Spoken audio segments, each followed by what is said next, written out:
Praise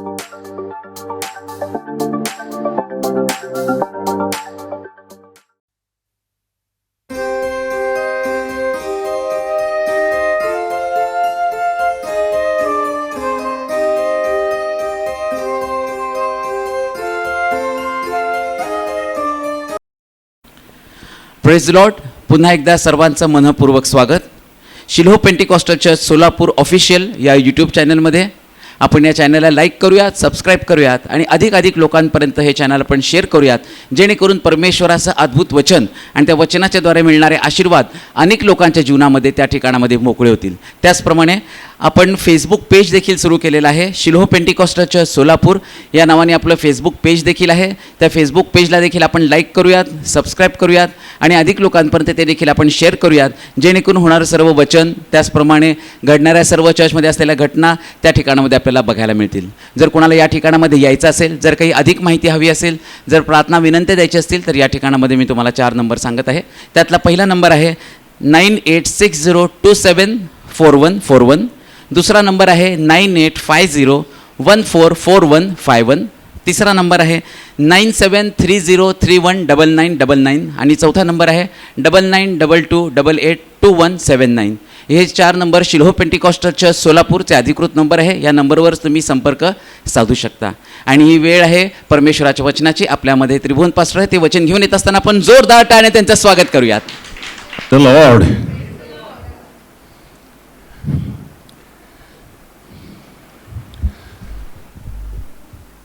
आज पुन्हा एक बार आपण त्याच्या सानिध्यामध्ये आहोत. हरवलेली मेंढरं आहोत आपण, बरोबर आहे. एक एक जण हरवलेली मेंढरं आहोत. अंधारामध्ये भटकत होतो, कुठे चाललं आपल्याला माहीत नव्हतं. आपल्याला देव माहीत नव्हता, परंतु परमेश्वराने प्रत्येकानं आम्हाला निवडलेलं आहे. प्रत्येक जण त्याचं हरवलेलं मेंढरू आहे, हो की नाही? हरवलं होतो की नाही? सापडलो की नाही? मग जोरात टाळ्या द्या ना त्याला एकदा.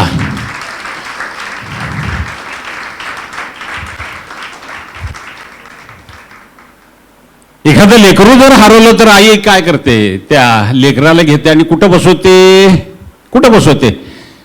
कुठं बसवते? खेडेगावात कधी गेला का नाही? कुठं बसवते? चुकीचं आहे, तुम्हाला काहीच माहीत नाही. कडेवरती बसवते, कडेवरती बसवते, कडेवरती बसवते. त्याला घसरत जरी असलं तर असं वर करून तिथंच बसवत. परंतु आपला परमेश्वर आपल्याला कुठं बसवतो? आता गाणं म्हणलात ना आपण, खांद्यावर उचलून घेतो. आपण आता कुठे आहोत? त्याच्या खांद्यावरती आहोत, खांद्यावरती आहोत, खांद्यावरती त्याच्या आहोत. त्याला आनंद होतो आपल्याला खांद्यावरती ठेवून. आणि असा आपला इतका सुंदर परमेश्वर आहे. तो काय म्हणतो? मी तुम्हाला कधीही सोडणार नाही, मी तुम्हाला कधीही टाकणार नाही. इतकं चांगला आपला परमेश्वर आहे. एकदा मोठ्यानं आपण त्याला टाळ्या देऊन आपण, चांगला आहे तो, चांगला आहे तो, चांगला आहे तो, चांगला आहे तो, कधीच सोडणार नाही आम्हाला, कधीच सोडणार नाही.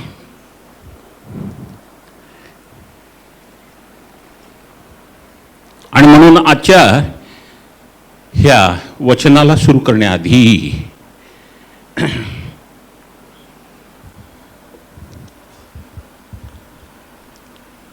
परमेश्वराचं वचन आहे 1:22 जेम्स याकूबमध्ये 1:22. नुसतं वचन वाचणारी होऊ नका, तर करणारे व्हा. ऐकणारी होऊ नका. वचन वाचतो, ऐकतो, परंतु त्याप्रमाणे ते केलं पाहिजे, केलं पाहिजे. काय आहे त्याच्यामध्ये? वचन वाचतो तेव्हा काय? थेरॉटिकल. परमेश्वर फार शहाणा बरं का, आणि त्याला त्याची मुलगी चांगली शहाणी पाहिजे. त्यासाठी तो काय म्हणतो? नुसतं ऐकणारे, वचन वाचणारे होऊ नका, तर त्याप्रमाणे करणारे वा. आचरण म्हणजे प्रॅक्टिकल, त्याप्रमाणे चालायचं.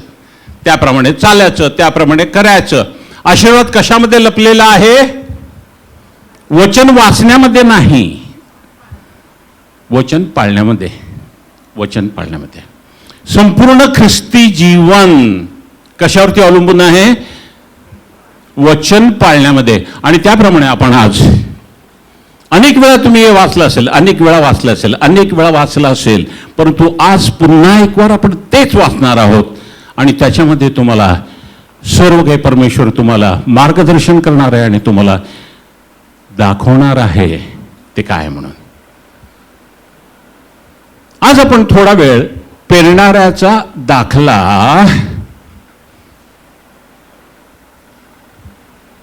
याच्याकडे आपण बघणार आहोत. पेरणाऱ्याचा दाखला किती वेळा वाचला हा? किती वेळा वाचला हा? सर्वांनी पुष्कळ वेळा हा वाचलेला आहे. वाचलाय की नाही? हो म्हणायचं बाबा मला, हो म्हणायचं, हो म्हणायचं. जो मोठ्याने आवाज करा इकडे. हो. पेरण्याचा दाखला आम्ही अनेक वेळा वाचलेला आहे. आम्हाला तो समजला का? Question mark. मी हे विचारत नाही, हे शास्त्रामध्येच लिहिलेलं आहे. मार्क याचा 4 अध्याय 13 वचन. तो त्यानं म्हणाला, हा दाखला तुम्हाला समजला नाही काय? हा दाखला तुम्हाला समजला नाही काय? मार्क 4 आणि 13 मध्ये तो म्हणतो, हा दाखला तुम्हाला समजला नाही काय? तर मग सर्व दाखले कसे समजतील? हा दाखला सोडला आणि दुसरे सर्व दाखले आम्ही वाचले आणि आम्ही गृहीत धरलं आणि आम्ही दुसऱ्यांना प्रवचन करतो, दुसऱ्यांना आम्ही मार्गदर्शन करतो. परंतु महत्वाचा जो दाखला आहे 4:13 त्याच्यामध्ये परमेश्वर म्हणतो, हा दाखला तुम्हाला समजला नाही काय? तर मग सर्व दाखले कसे समजतील? कसे समजतील? सर्व बायबल जर समजून जर घ्यायचं जर असेल तर हा दाखला समजून घेणं फार गरजेचं आहे. हे किती जणांना माहिती आहे? किती जणांना माहिती आहे? हा दाखला समजणं फार गरजेचं आहे. किती वेळा आपण वाचला? बर, त्या ठिकाणी आपण आता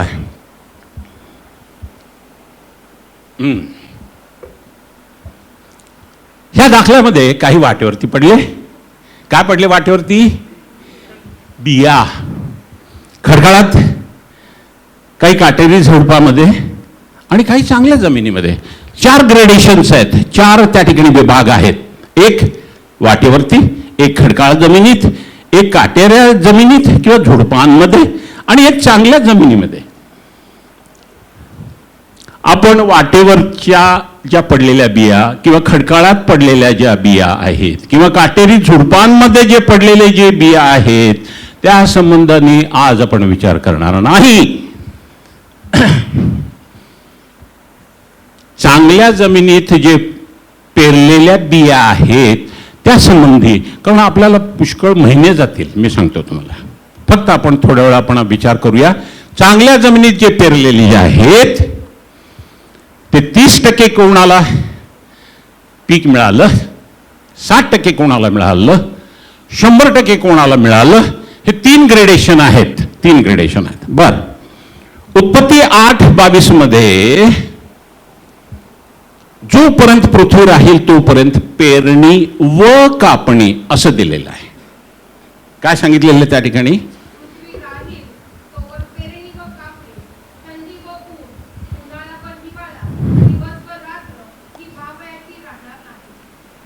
जोपर्यंत पृथ्वी राहील तोपर्यंत पेरणी व कापणी. आपण फक्त हा भाग घेऊया, पेरणी व कापणी.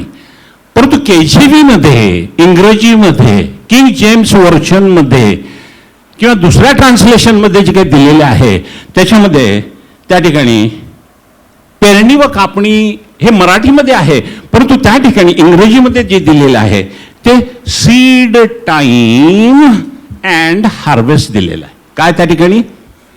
बीज, वेळ आणि कापणी. म्हणजे पेरणी, वेळ आणि कापणी. तर आपण कसं बघणार आहोत? आपण पेरणी, वेळ आणि कापणी ह्या प्रकारे आपण घेणार आहोत. समजेल तुम्हाला का ते. पेरणाऱ्याचा दाखला आम्हाला समजणं फार गरजेचं आहे. हे जर ख्रिस्ती लेकराला जर समजलं नाही तर दुसरं काहीही समजत नाही. प्राथमिक गोष्टी प्राथमिक अगोदरच्या त्या अगोदर समजून घेण्याचा आपण प्रयत्न करूया. बरोबर आहे? येस. लूक 8 अध्याय आणि 11व्या वचनामध्ये काय म्हटलेलं आहे? वचन हे बीज आहे. काय त्या ठिकाणी?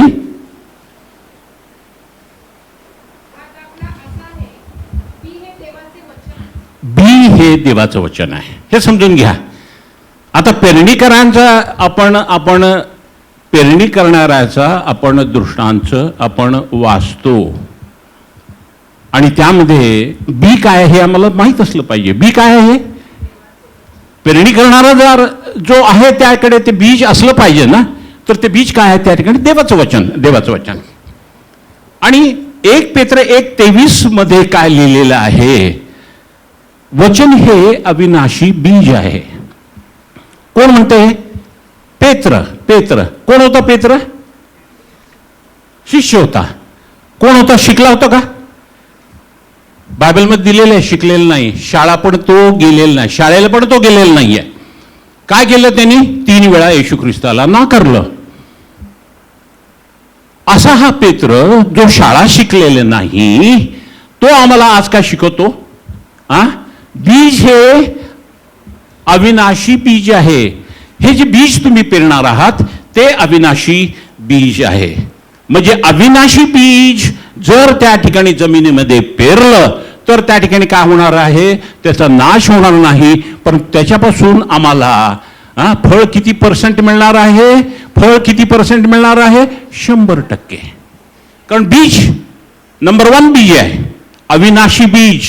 अविनाशी बीज. आमच्याकडे कसलं बीज आहे? देवाचं वचन. ते अविनाशी बीज आहे. ते पेरले की त्या ठिकाणी ते वाया जात नाही. त्याच्यापासून त्या ठिकाणी कापणी आम्ही 100% कापणी आम्ही करतो. आमेन. आमेन. गलतीकरास पत्र याचा 6वा अध्याय आणि 7वं वचन. फसू नका. अगोदर म्हटलं फसू नका.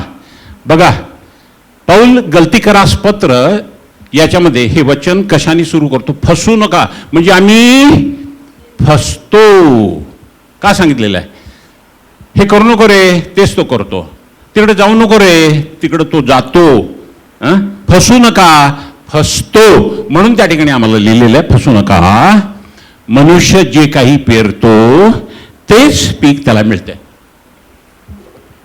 एखादं टोमॅटोचं बीज आमच्याकडे असेल आणि ते जर आम्ही जर पेरलं, काय येणार? बटाटे येणार का त्याला?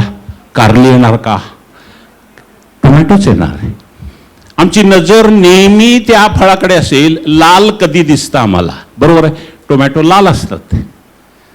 म्हणून मनुष्य जे काही पेरतो ते त्याला मिळतं. अजून आपण पेरणी करायला सुरुवात केली नाही. हे प्राथमिक गोष्टी हे समजून घ्यायला पाहिजे. बीज काय आहे आणि जे काही तो पेरतो, चांगलं बीज पेरेल तर चांगलं पीक उगवेल. वाईट बीज जर पेरेल तर वाईट पीक त्या ठिकाणी येणार आहे. हे त्या ठिकाणी आहे. म्हणून ह्या ठिकाणी काय? बीज, पेरणी, कापणी आणि त्या कापणी आणि पेरणीमध्ये एक साधारण वेळ असतो. त्याला काय म्हटलंय? Time. Seed time and harvest. आता बीज आणि त्या ठिकाणी कापणी हे परमेश्वराच्या हातामध्ये आहे. आलं का लक्षामध्ये?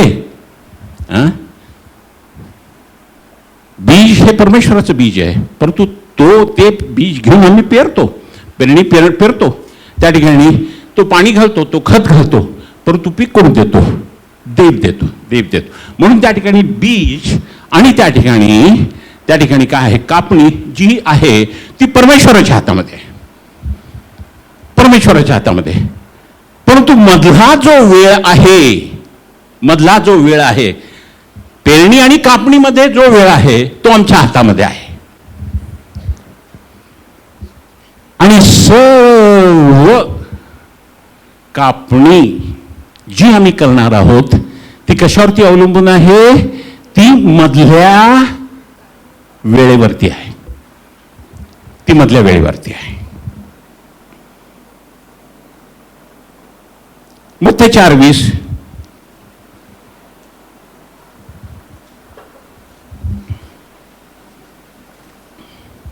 चांगल्या जमिनीत जे बीज पेरलेले आहेत ते कोणी 30%, ते कोणी 60%, कोणी 100% त्या ठिकाणी त्यांनी काय केलेली आहे, कापणी त्याची केलेली आहे. म्हणजे एकाला 30% पीक मिळालं, एकाला 60% पीक मिळालं आणि एकाला 100% पीक हे मिळालेलं आहे. मग ते 4-20 मध्ये. आणि त्या ठिकाणी आणि हे जे लिहिलेलं आहे, कोणी 30% प्राप्त केलं, कोणाला 30%. चांगल्या जमिनीत जे बीज पेरलेलं आहे, कोणाला 30% पीक मिळालं, कोणाला 60% मिळालं आणि कोणाला 100% मिळालं, कोणाला 0% पण मिळालं. बरं का, हे मी तुम्हाला सांगेन मी. आपण दुसऱ्या जमिनीचा विचार करत नाही. चांगल्या जमिनीमध्ये जे पेरलेले ते बी आहे त्याच्याप्रमाणे त्याच जमिनीचा आपण आज विचार करत आहोत. आणि त्याच्यामध्ये काय आहे, मार्क 4:13 मध्ये हा दाखला समजला नाही तर कोणताच तुम्हाला समजणार नाही.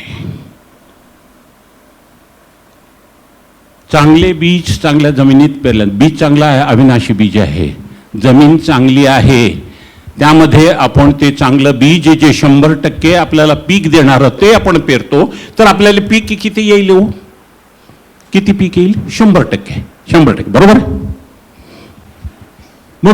मग त्या ठिकाणी 4:20 मध्ये मार्कमध्ये विसंगती का? कोणाला चांगल्या जमिनीत जे पेरलेलं आहे त्यांना 30% कोणाला मिळालं, तेच बीज आहे ना, तेच बीज आहे, जमीन चांगलीच आहे ना, हो. मग एकाला 30% मिळालं, एकाला 60% मिळालं, एकाला 100% मिळालं. ही विसंगती का? चुकीचं आहे. म्हणजे बीज अविनाशी आहे, जमीन चांगली आहे, सर्व काय आम्ही करतो त्या ठिकाणी पेरतो. मग ह्या ब्रदरला 30%, ह्या सिस्टरला 60%, त्या ब्रदरला 100%. एक ब्रदर आहे तिथं पाठींबा बसलेले, त्यांना काहीच नाही, पीकच नाही, सर्व जळून गेलं. हे विसंगती का? हे विसंगती का? ह्याच्याबद्दल कधी आम्ही विचार केलाय का? हे आम्ही समजून घेण्याचा आम्ही प्रयत्न केला आहे का? शैतान त्या ठिकाणी भुरळ घालतो. गलती करास याच्या 3ऱ्या अध्यायामध्ये आणि 1ल्या वचनामध्ये म्हटलं, अहो गलतीकरांनो, कोणी तुम्हाला भुरळ घातली, भुरळ घालणारे आहेत. आजही भुरळ घालण्यात येते, भुरळ घालतात. त्यामुळे मनुष्य अगदी वेगळ्याप्रमाणे वागतात. जर वचनाप्रमाणे आम्ही चाललो तर त्याप्रमाणे बरोबर आम्ही वागू. परंतु त्या ठिकाणी जर भुरळ घातली, म्हणजे गलतीकरांनो, तुम्ही त्या ठिकाणी आत्म्यामध्ये सुरुवात केली, परंतु तुम्ही देहामध्ये कसं काय पुन्हा एक बार चालू लागला. कोण म्हणतो? पाऊल म्हणतो. बरं, जाऊ दे तिकडे. मग ही विसंगती का? चूक कुठे आहे? बीज तर अविनाशी आहे, जमीन तर चांगली आहे. मग काय झालं? का फरक का? आम्ही बिलिव्हर्स आहोत ना, मग आम्हाला सर्वांना 100% पीक का येत नाही? 100% आम्हाला आशीर्वाद का प्राप्त होत नाही? 100% आम्हाला आरोग्य का नाही? 100% आम्हाला समृद्धी का नाही? हे आज आम्ही समजून घेण्याचा आम्ही प्रयत्न करणार आहोत. विसंगती कोणामध्ये आहे? तो पेरणी करणारा आहे ना, त्याच्यामध्ये ती विसंगती आहे. पेरणी करणारा कोण? पेरणी करतो. माझ्या जीवनासाठी पेरणी कोण करणार?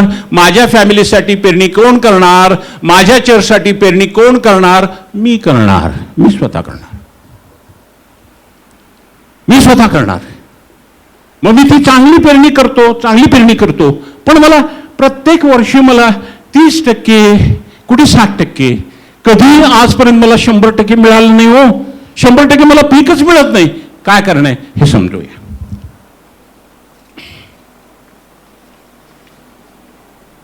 लूका 8:15.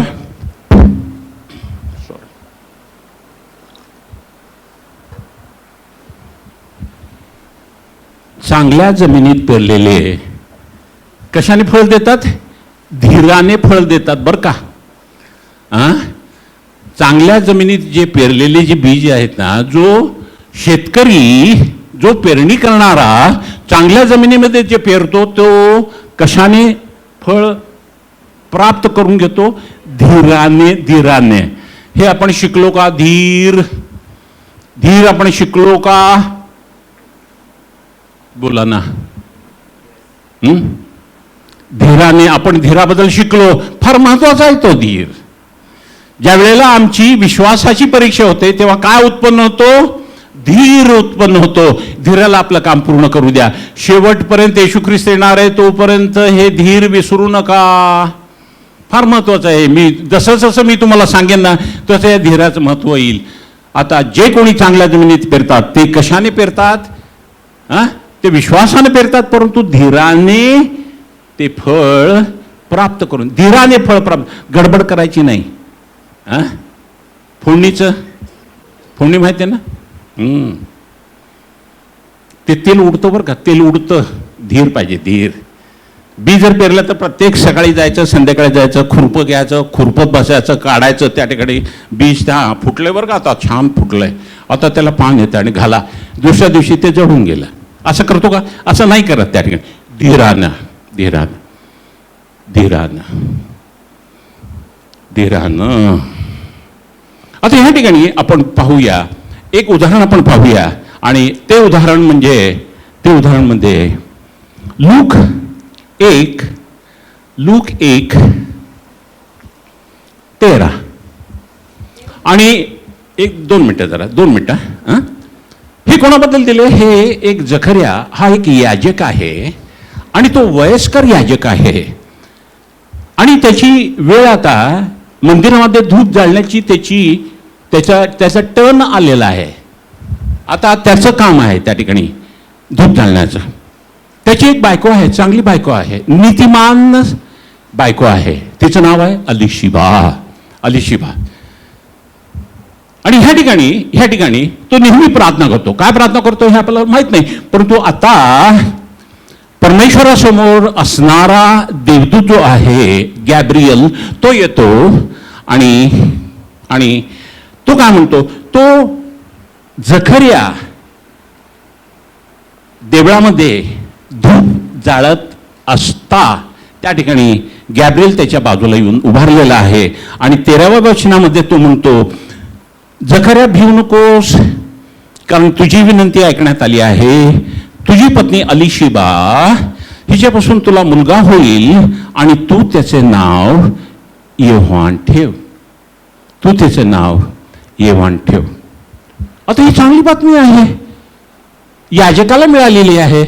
कुठून मिळालेली? त्या ठिकाणी परमेश्वराच्या त्या ठिकाणी सिंहासन जे आहे त्याच्यासमोर थांबणारा तो परमेश्वराचा दूत जो आहे, जो गॅब्रियल आहे, तो त्या ठिकाणी परमेश्वराचा त्या ठिकाणी मेसेज घेऊन आलेला आहे. कोणासाठी?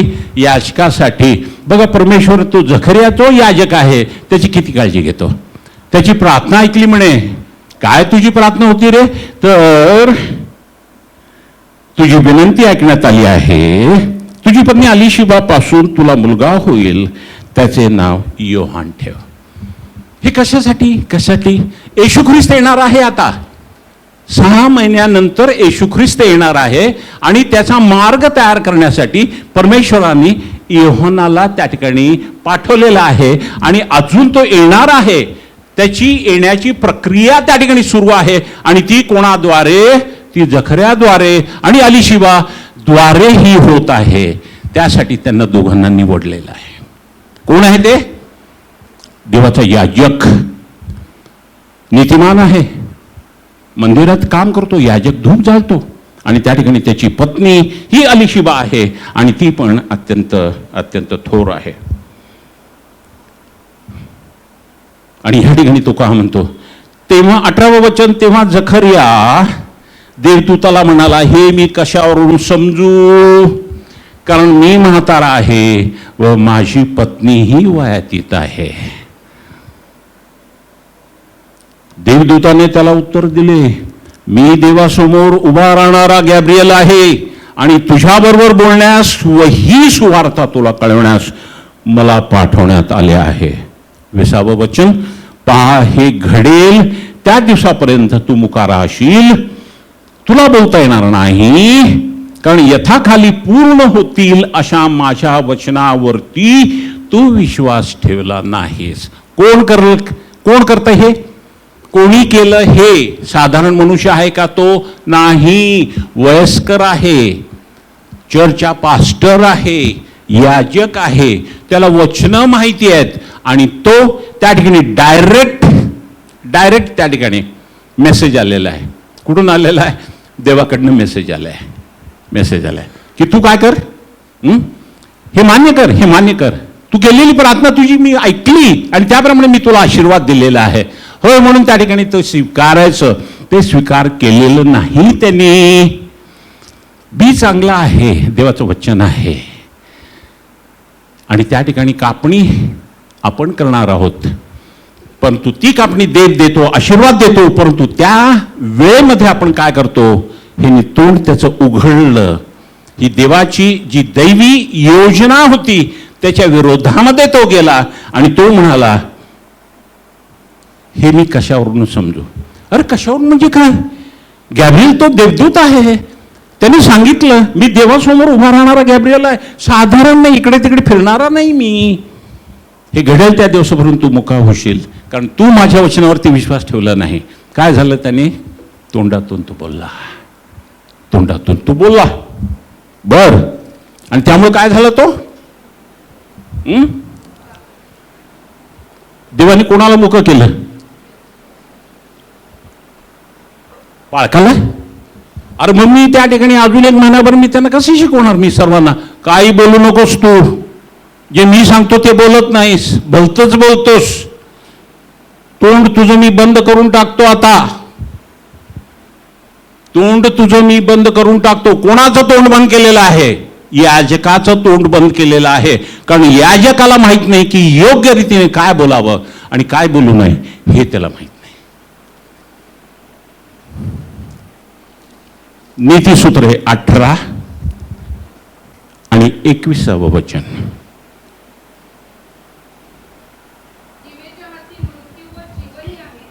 हळू एकदम पॅसेंजर गाडी, एकदम जिव्हेच्या. कोणाच्या हाती? अहो जिव्हेला हात असतात का? नाही ना. जिव्हेच्या हाती मृत्यू आहे आणि जीवन आहे, दोन्ही आहेत त्याच्यामध्ये. ह्या जिभेमध्ये दोन्ही आहेत. काय काय आहे? हा, तिची आवड धरणारे तिचे फळ भोगतात. आमेन. काय काय आहे जिभेमध्ये? जीवन पण आहे, मृत्यू पण आहेत. मग जेव्हा ज्यांना मृत्यूची आवड आहे ते मृत्यू बोलतात, ज्यांना जीवनाची आवड आहे ते काय बोलतात? जीवन बोलतात. जकरियाला कशाची आवड होती? जीवनाची आवड होती. त्याच्या घरामध्ये जीव नव्हता, संतती नव्हती, अलीशिवाय ही वांझ होती. देवाने कृपा केली, देवाने त्याची प्रार्थना ऐकली. म्हणाला की मी पुढच्या वर्षी तुला त्या ठिकाणी बाळ होईल आणि त्याचं नाव तू योहान ठेव. जीवन दिलं त्याला, जीवन दिलं. त्यांनी ते नाकारलं. तो म्हणाला मी म्हातारा आहे आणि माझी स्त्री वयस्कर आहे, हे कसं होणार? त्या ठिकाणी तो काय बोलला? मरण बोललेला आहे. जीवन आणि मरण त्या ठिकाणी आपल्या जिभेमध्ये आहे आणि जे काही आपल्याला पाहिजे ते जर आपण बोलतो तर त्याप्रमाणे आपल्याला प्राप्त होतं. त्या ठिकाणी जीवन बोलण्याच्या ऐवजी त्या ठिकाणी तो मरण बोललेला आहे आणि त्यावेळेला काय झालेलं आहे? त्याचं मुख, त्याची जीभ परमेश्वराने बंद करून टाकलेली आहे. किती? जोपर्यंत हे होतं तोपर्यंत त्या ठिकाणी. कोणाचं? याजकाचं.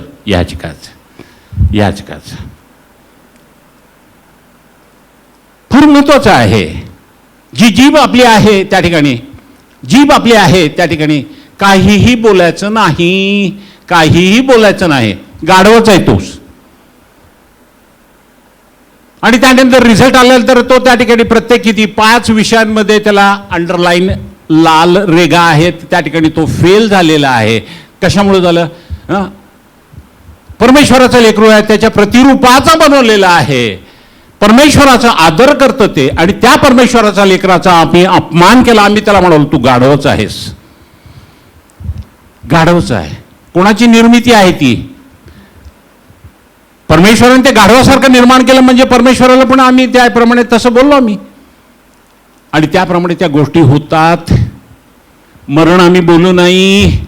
लेकरांना जवळ घ्या, लेकरांना प्रेम करा, कसे असू दे, ते परमेश्वराच्या प्रतिरूपाचे आहेत, त्यांच्यावरती येऊन त्याच्यावरती प्रेम करून त्याच्याप्रमाणे त्यांना चांगले आशीर्वादित शब्द बोला, त्याप्रमाणे त्या गोष्टी होतात. त्याप्रमाणे त्या गोष्टी होतात. आम्ही त्याप्रमाणे शिकलं पाहिजे. जखर्या, जर जखर्या हा याजक ह्याची जर अशी परिस्थिती असेल तर साधारण आमच्यासारख्या मनुष्याची परिस्थिती काय असेल हो? आम्हाला हे समजलं पाहिजे, आम्हाला हे समजलं पाहिजे. उपदेशक 10 आणि 8 वचन.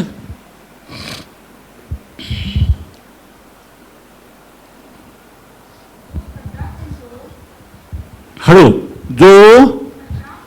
जो खड्डा खणतो तो त्यात पडेल, जो कुंपण तोडतो त्याला सरपट असतो. बघा, लक्षात घ्या, म्हटले बरोबर आहे की नाही? जो खड्डा खणतो तो कोण पडतो? तो त्याच्यातच पडतो. खड्डा खणू नाही, खड्डा खणू नाही. जो खड्डा खणतो तोच त्यामध्ये पडतो. जो त्या ठिकाणी कुंपण तोडतो त्याला सरपट असतो. जखर्याने काय केलं? खड्डा खणला, आपल्या जीवेने आपला स्वतःचा खड्डा खणला आणि तो त्यामध्ये पडला. परंतु त्याची स्त्री अलिशिबा ही नीतिमान असल्या कारणाने परमेश्वराने तिला आशीर्वादित केलेला आहे. किती टक्के पीक आलं त्या ठिकाणी? 30% फक्त पीक आलेल्या जखर्याच्या जीवनामध्ये 70% जे बीज आहे त्यांनी बोलून त्या ठिकाणी त्या बीज हे त्याचा नाश केलेला, 70% बीजाचा त्यांनी नाश केला आहे. मग तो चांगला पेरणी करणारा आहे का? तो चांगला शेतकरी आहे का? तो चांगला शेतकरी नाही. तो चांगला शेतकरी नाही.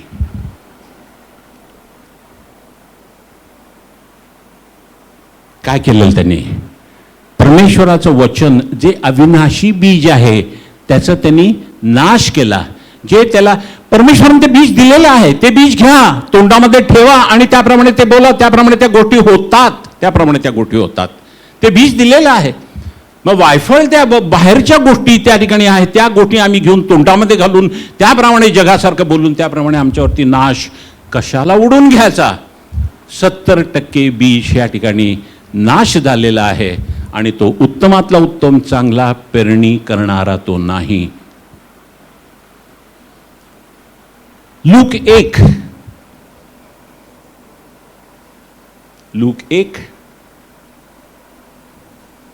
आणि 38.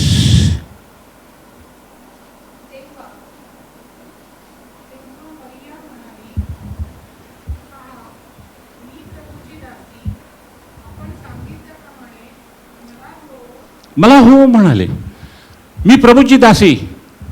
तोच त्या ठिकाणी 6 महिन्यानंतर तोच देवदूत गॅब्रियल तो मरियाकडे आलेला. काय वय असणार होती तिचं? 17, 18, 20 वर्षाची ती असेल. याजक होती का ती? नाही. हा कोण होता? याजक होता. साधारण 70 वर्षाचा असेल, हो की नाही? ही साधारण मुलगी त्या ठिकाणी चर्चला येणारी आणि त्याप्रमाणे गॅब्रियलाचा मेसेज तिला येतो, तू अत्यंत यू आर हायली फेवर्ड, तुझ्यावरती परमेश्वराची कृपा अतिकृपा झालेली आहे, तू गर्भरूपी होशील, गर्भ धारण करशील आणि तुला मुलगा होईल आणि तू त्याचं नाव येशू ठेव. तो तारणारा, तो सर्व जगाचा तारणारा असा होईल. आणि त्याप्रमाणे तिचा वागदंड झाला होता बरं का. कोणासोबत? योसेफासोबत. आणि किती कठीण गोष्ट आहे तिला माहित नाही, परंतु त्या ठिकाणी तिने एकच प्रश्न विचारलेला आहे. कोणाला? त्या गॅब्रियलला. काय प्रश्न विचारला? अरे हे कसं होईल? हे कसं काय शक्य आहे? कारण की मला मनुष्य ठाऊक नाही. तिला फक्त एकच माहिती आहे की मनुष्य आणि स्त्री, पुरुष आणि स्त्री हे दोघंही एकत्र आल्यानंतर त्या ठिकाणी गर्भ तयार होतो. बरोबर आहे. त्या ठिकाणी तिला तेच माहीत होतं आणि त्याप्रमाणे तिने प्रश्न केला गॅब्रिएलाला की हे कसे शक्य आहे, कारण मला मनुष्य ठाऊक नाही. एवढंच विचारलं बरं का तिने. परंतु त्या ठिकाणी 38 मध्ये गॅब्रिएल जे काही म्हणाला, पवित्र आत्मा तुझ्यावरती येईल आणि तू गर्भधारण करशील आणि त्यानंतर तुला पुत्र होईल, पवित्र आत्म्याच्या द्वारे. आज एक गोष्ट मी पाहिली, आज पवित्र आत्मा फार मोठ्या प्रमाणामध्ये ह्या ठिकाणी उपस्थित होता. आत्ताही आहे. तुम्हाला ठाऊक नाही का की तुमचं शरीर हे पवित्र आत्म्याचं मंदिर आहे आणि त्यामध्ये पवित्र आत्मा वास करत आहे. आमच्यामध्ये पवित्र आत्मा आहे, त्याचं सामर्थ्य आमच्यामध्ये आहे. आणि ह्या ठिकाणी काय झालं, तेव्हा ती म्हणाली, पहा मी प्रभूची दासी, आपण सांगितल्याप्रमाणे मला होवो. जीवन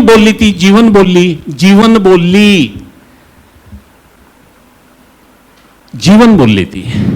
ह्या याजकांनी तर गोंधळ केला. 9 महिने त्याचं तोंड बंद करण्यात आलं, त्याची जीवच बंद करण्यात आली. परंतु ह्या ठिकाणी मरिया त्या ठिकाणी चूक करणार होती, परंतु ती म्हणाली हे कसं शक्य आहे रे, कारण मला मनुष्य माहीत नाही. आणि त्यामुळं त्या ठिकाणी तिला किती टक्के पीक आलेलं आहे तिच्या जीवनामध्ये? 60% आलेलं आहे. 40% बीज तिने गमावून टाकलं. किती टक्के पीक आलं तिच्या जीवनामध्ये? 60%. मरियाने पण त्या ठिकाणी काय केलेलं आहे, तिने शंका उत्पन्न केली, कारण मनुष्याशिवाय हे कसं काय शक्य आहे, मला मनुष्य माहीत नाही. आणि त्या ठिकाणी हे 2 एक्झाम्पल्स आपण बघितले, 30% आणि 60% यांचे.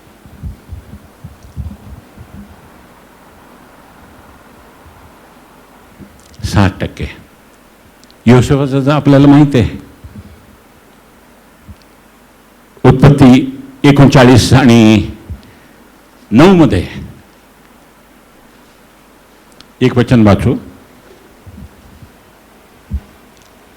39:9 मध्ये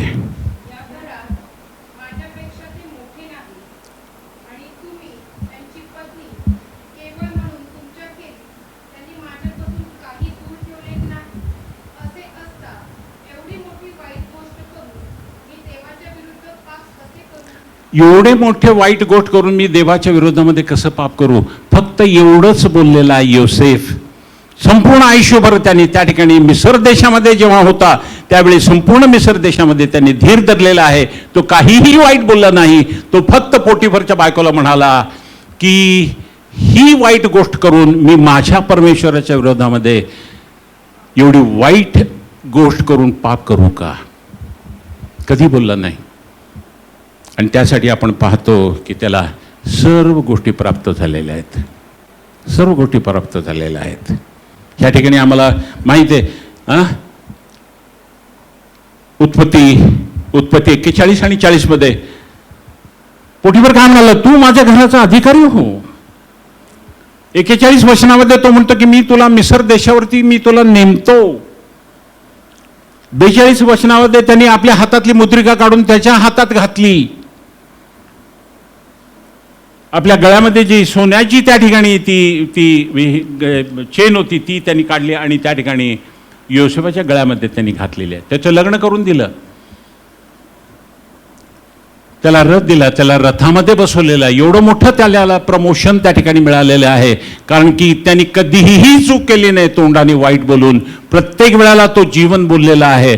त्यांनी कधीही मरण त्या ठिकाणी आपल्या जीवेच्या वाटे त्या ठिकाणी उत्पन्न केलं नाही किंवा त्यांनी प्रकट केलं नाही. प्रत्येक वेळेला त्यांनी जे पेरलं ते जीवनच पेरलेलं आहे. आणि आपण म्हणतो तो किती चांगल्या रीतीने समृद्ध झालेला आहे मिसर देशामध्ये. एक आपण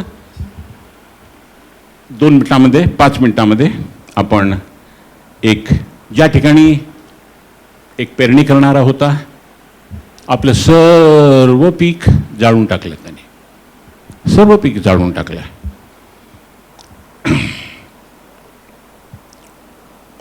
योबाबद्दल सर्वांना माहिती आहे, सर्वांना माहिती आहे, सर्व माहिती आहे. पुन्हा एकदा वाचा. आणि त्या ठिकाणी योग 3 आणि 25 आणि 26. हळू, एकदम हळू. मला कशाचीही भीती वाटली, हा, तेच मजवरती येते. काय म्हणतो तो? त्याने आम्हाला सांगितलं, मला ज्या गोष्टींची भीती वाटते, हा, म्हणजे काय शिकवण आहे बघा त्याच्यामध्ये. जी भीती आपल्याला वाटते ना, ते बोलत बसू नका. मला हेच होतं, मला तेच होतं, मला धडधड होतं, मला असं होतं, मला वाटतं मी आता मरूनच जाईन. नो, हे परमेश्वराच्या लेकरांना शोभत नाही. खड्डा खणतो आम्ही, कुंपण तोडतो. कुंपण तोडले की कुंपणाच्या बाहेर काऊन आहे? सर्प आहे, सर्प येतो. मग कोण कारणीभूत आहे ते कुंपण तोडण्यासाठी? मग सैतानाला का सारखं त्याला लाता हाणायच्या आणि त्याच्याबद्दल बोलायचं? हा, भाग गया शैतान, भाग गया. अरे कभी भागा नहीं, उसको बुलाया, हमने ही बुलाया अंदर.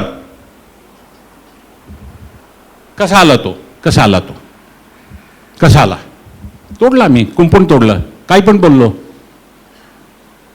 आमच्या फॅमिलीबद्दल बोललो, आमच्या लेकरांबद्दल बोललो, आमच्या परिस्थिती बोललो, आमच्या आजाराबद्दल बोललो. हे आजार ना कधीही जाणार नाही माझ्या आयुष्यात, कधी जाणार नाही. बोलले आम्ही. काय बोलले? मरण बोललो. आणि त्याप्रमाणे ते झालेलं आहे.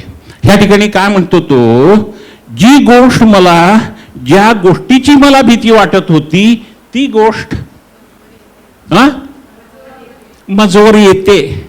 म्हणजे जी गोष्ट ज्याबद्दल त्याला भीती वाटते, ती गोष्ट तो बोलतो. आणि ती बोलण्यामुळं ती गोष्ट जी आहे, जी त्या ठिकाणी मरण आहे, ती गोष्ट चांगली नाही. जी गोष्ट त्याच्या जीवनासाठी, त्याच्या कुटुंबासाठी हानिकारक आहे, ती गोष्ट त्याच्या जीवनामध्ये होते. बरोबर आहे? पुढे हा, कशाने माझा थरकाप झाला? त्याला भीती वाटली, कुठली तर गोष्टीला तो घाबरला, कुठल्या तर गोष्टीबद्दल त्याला थरकाप झाला, तर ती गोष्ट त्याच्यावरती येते. हा, 26, मी निश्चिंत, स्वस्थ, विश्रांत नाही. हा, आणखीन क्लेश प्राप्त होता. मला शांती नाही हो. मी निश्चिंत नाही, मी स्वस्थ नाही, मी विश्रांत नाही, आणि आणखीन मला क्लेश होतात. हे कोण बोललं? सर्वात श्रीमंत जो होता तो बोलला. आणि त्याप्रमाणे तो बोलला, त्या ठिकाणी तो मरण बोलला. आणि म्हणून त्याच्यावरती ते सर्व आलेलं आहे. काय झालेलं त्या ठिकाणी? सर्व त्याचं गेलेलं आहे, सर्व त्याचं गेलेलं. त्याची बायको त्याला काय म्हणते हो? अरे एवढं काय बसलाय त्या ठिकाणी? देवाला शाप देऊन मरून जा. कोण म्हणते? त्याची पत्नी त्याला म्हणते. त्याची पत्नी 100% नुकसान झालं. तिला समजलं आता काहीच नाही, आता काहीच उरलेलं नाही, आता काहीच उरलेलं नाही. कशाने झालं ते? योबाने कुंपण मोडलं, योबाने खड्डा खणला. तो श्रीमंत होता, ईस्टमध्ये तो अत्यंत श्रीमंत असा होता, परंतु आपल्या मुखाच्या द्वारे ते सर्व काही केलेलं आहे. शेवटचं वचन योग 42:10.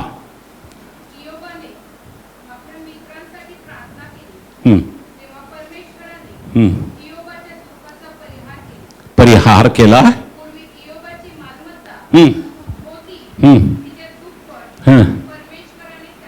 त्याला दिले. काय करायला पाहिजे? सर्व गेलेलं आहे, सर्व गेलेलं आहे. बोलला त्यामुळे सर्व गेलेलं आहे. परंतु परमेश्वराने काय केलं? अरे प्रार्थना कर. तू प्रार्थना करत नाही योबा, प्रार्थना करत नाही. तुझे 3 मित्र आहेत ना, त्यांच्यासाठी तू प्रार्थना कर. शमूएल काय म्हणाला? प्रार्थना न करणं हे पाप आहे. Samuel said, for me not praying is sin. एखादा तुमच्या समोर एखादा जर व्यक्ती आहे आणि तो समजा, जर तुम्ही जर समजता त्याप्रमाणे तुमचा जर शत्रू जर असेल आणि तो परमेश्वराने तुम्हाला तुमच्या डोळ्यासमोर दाखवला, तर त्या ठिकाणी त्यासाठी काय करा? प्रार्थना करा. परमेश्वराने कशासाठी दिले? परमेश्वराने त्याच्यासाठी प्रार्थना करण्यासाठी. प्रार्थना करण्यासाठी कशासाठी? तुमच्यावरती आशीर्वाद मोकळे करण्यासाठी. हे लक्षात घ्या. पुष्कळ दिवस झाले तुम्हाला आशीर्वाद नाही. परमेश्वराला तुमच्या जीवनामध्ये, तुमच्या कुटुंबामध्ये, तुमच्या मॅरिड लाईफमध्ये आशीर्वाद त्याला पाठवायचे. काय त्या ठिकाणी करा? प्रार्थना करा. त्यांनी प्रार्थना केली आणि त्याप्रमाणे परमेश्वराने त्याला काय केलं? दुपटीने दिलं. परमेश्वर करू शकतो हे. म्हणून आम्ही त्या ठिकाणी पेरणी आणि कापणी, परंतु त्या पेरणी आणि कापणीमध्ये तो वेळ आहे, तो वेळ धीराने आम्ही घेतला पाहिजे. आम्हाला वाटतं की परमेश्वर काहीच करत नाही, आमच्याकडे बघत नाही, परंतु त्या वेळेमध्ये निदान शांत राहा, काही बोलू नका. आणि जर बोलायचं असेल तर त्या ठिकाणी काय बोला? जीवन बोला. परमेश्वर तुम्हाला सहाय्य करेल, परमेश्वर तुम्हाला आशीर्वादित करेल आणि त्याप्रमाणे त्या ठिकाणी तो तुम्हाला बहुगुणित आणि आशीर्वादित करेल. त्या ठिकाणी काय सांगितलं? परमेश्वराने काय सांगितलं त्या ठिकाणी? जे चांगलं ते बोलायचं, जे वाईट ते बोलायचं नाही. आम्हाला परमेश्वराचं वचन दिले, त्याप्रमाणे आम्ही बोलावं, त्याप्रमाणे आम्ही करावं. परमेश्वर त्या ठिकाणी आम्हाला आशीर्वाद करतो. हे जे आहे हे आम्हाला समजलं पाहिजे. जर हा दाखला आम्हाला समजला नाही तर दुसरे कुठलेही दाखले आम्हाला समजणार नाही. ह्यामधील फक्त आपण एक फ्रॅक्शनल आपण आता समजून घेतलेलं आहे. हे पुढच्या ह्याच्यामध्ये मी तुम्हाला शिकवेन, सांगेन. हा दाखला ख्रिस्ती जीवनामध्ये फार महत्त्वाचा आहे. देव करू सर्वांना देव आशीर्वादित करू. आपण प्रार्थना करूया. सर्वजण उठून उभा राहूया. परमेश्वराने आपल्याला इतक्या चांगल्या रीतीने आपल्याला त्याचं प्रकटीकरण दिलंस. आम्हाला एवढे दिवस आम्हाला हे माहीत नव्हतं, परंतु परमेश्वराची योजना येणाऱ्या दिवसांमध्ये, येणाऱ्या आठवड्यांमध्ये, येणाऱ्या महिन्यांमध्ये, येणाऱ्या वर्षांमध्ये आम्हाला बहुतायत जीवन अत्यंत मुबलक असा आकाशकपट उघडून जागा पूर्ण नाही एवढा आशीर्वाद तो आम्हाला देण्यास तयार आहे. त्यासाठी आम्हाला मूलभूत तत्व जे काही त्यांनी योजलेलं आहे, तो जो पेरणी करणाऱ्याचा जो दृष्टांत आहे तो आम्हाला समजणं फार गरजेचं आहे.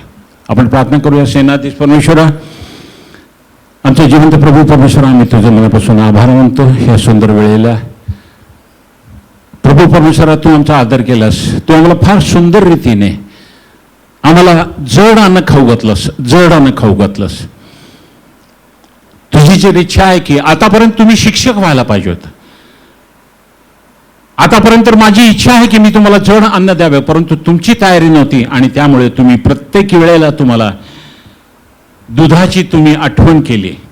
परंतु आता मी तुम्हाला जड अन्न देतो. आणि देवा, तू आज आम्हाला जड अन्न दिलंस, आज आम्हाला तू प्रकटीकरण दिलंस, आज आम्हाला तू समजावून सांगितलंस. जे आम्हाला समजलं नव्हतं ते आम्ही स्वीकारतो, आमच्या हृदयामध्ये त्या ठिकाणी सुरक्षित ठेवतो. कारण तू म्हणतोस हृदयाचं सर्वात चांगल्या रीतीने संरक्षण करा, कारण की त्याच्यामधून जीवनाचा झरा तो वाहतो. हो प्रभू, आम्हाला तू सांगितलंस, आशीर्वादित केलंस. आज इथे बसलेले, इथे आलेले सर्व तुझे लेकरं, हे तू निवडलेले आहेस. हे आम्ही सर्व हरवलेले होतो आणि त्याप्रमाणे प्रत्येकाच्या पाठीमागे तू गेलास. प्रत्येकांना तू त्या ठिकाणी निवडलंस, प्रत्येकांना तू घेतलंस, शोधलंस आणि त्यानंतर तू घेतलंस, तू खांद्यावरती बसवलंस. आणि आजही तू आम्हाला आनंदित, तू त्या ठिकाणी आनंद व्यक्त करत आहे आमच्याबद्दल. आज आम्ही तुला धन्यवाद देतो. धन्यवाद तुझ्या दयेबद्दल, धन्यवाद तुझ्या कृपेबद्दल. तुझी दया जी प्रतिदिनी नूतन आहे आणि ती दया आज आम्हाला सर्वांना होतं. प्रत्येकानं तू आशीर्वादित कर. प्रत्येकानं प्रभू परमेश्वरा तुझ्या हातामध्ये आम्ही तुझ्या हातामध्ये त्यांना आम्ही सोपवतो. कोणालाही कुठल्याही चांगल्या गोष्टींची वाण पडू देऊ नको. प्रत्येकांचं मन तू जाणतो, प्रत्येकांचं जीवन तू जाणतो. प्रत्येकांच्या जीवनामध्ये तू कार्य कर, त्यांच्या कुटुंबामध्ये कार्य कर, आमच्या मंडळीमध्ये कार्य कर. प्रभू, आम्हाला शिकवत जा, कुठल्या मार्गाने आम्ही चालायचं हे आम्हाला शिकव. पवित्र आत्म्या तू आमच्या सामोरी जा आणि सर्व जे अडचणी आहेत ते सर्व तू काढून टाक आणि तू आम्हाला आशीर्वादित कर. प्रभू परमेश्वरा, ह्या ठिकाणी हे जे तुझं कुटुंब आहे, चर्च आहे, ह्यामधलं जे कॉयर आहे, जे तुझी मनापासून आराधना करतं, जी स्तुती करतं, त्यांच्यासाठी आज आम्ही मागतो. प्रभू, अत्यंत मनापासून ते तुझी स्तुती आराधना करतात अत्यंत मनापासून प्रभू परमेश्वरा ते तुझा पवित्र आत्म्या तो तुझा आदर करतात आणि तू त्यांना कधीही सोडणार नाहीस, कधीही टाकणार नाही. त्यांच्यामध्ये तू वाढ कर, त्यांना तू आशीर्वादित कर, त्यांच्या इच्छा आकांक्षा तू परिपूर्ण कर. त्यांना कुठल्याही गोष्टींची वाण पडू नको. तू म्हणालास मी तुला सोडणार नाही, मी तुला कधीही टाकणार नाही. पहा माझ्या उजव्या हाताने मी तुला सावरून धरेन, मी तुला शक्ती देईन. आणि त्या शक्तीने आम्ही गरुडांप्रमाणे पंखाने नेहमी आम्ही उंच उडणार आहोत, यात काही शंका नाही. आम्हाला सर्वांना सहाय्य कर, मदत कर, आशीर्वादित कर. या ठिकाणी आलेले सर्व जे दुरून आलेले आहेत, जे ह्या गावातले आहेत, जे परगावातून आलेले, सर्वांना तू आशीर्वादित कर, सर्वांना तू सहाय्य मदत कर. हे चर्च प्रभू परमेश्वरा तुझ्या हातामध्ये आहे. जे काम तू सुरू केलं ते काम तू पूर्ण करणार आहेस तुझ्या येण्यापर्यंत. आणि त्याप्रमाणे हे तुझं जे घर आहे, जे प्रार्थना मंदिर आहे, त्याचं संरक्षण आम्ही करावं यासाठी तू मला सामर्थ्य दे, सहाय्य मदत कर. सर्व काही तुझ्या हातामध्ये सोपवतो आणि ही लहानची विनंती आमचा तालणार आणि पुनरुत्थित येशू ख्रिस्त जो सदैव आमच्यावर त्याच्या थोर पवित्र गोड नावाने मागतो, म्हणतोय आमेन. परमेश्वर तुम्हाला आशीर्वाद देव. परमेश्वर तुमचं संरक्षण करो. परमेश्वर आपला मुख प्रकाश तुमच्यावरती पाडव, तुमच्यावरती कृपा करो. परमेश्वर तुमच्याकडे प्रसन्न मुख करो आणि तुम्हाला शांती देवो. आमेन. God bless you.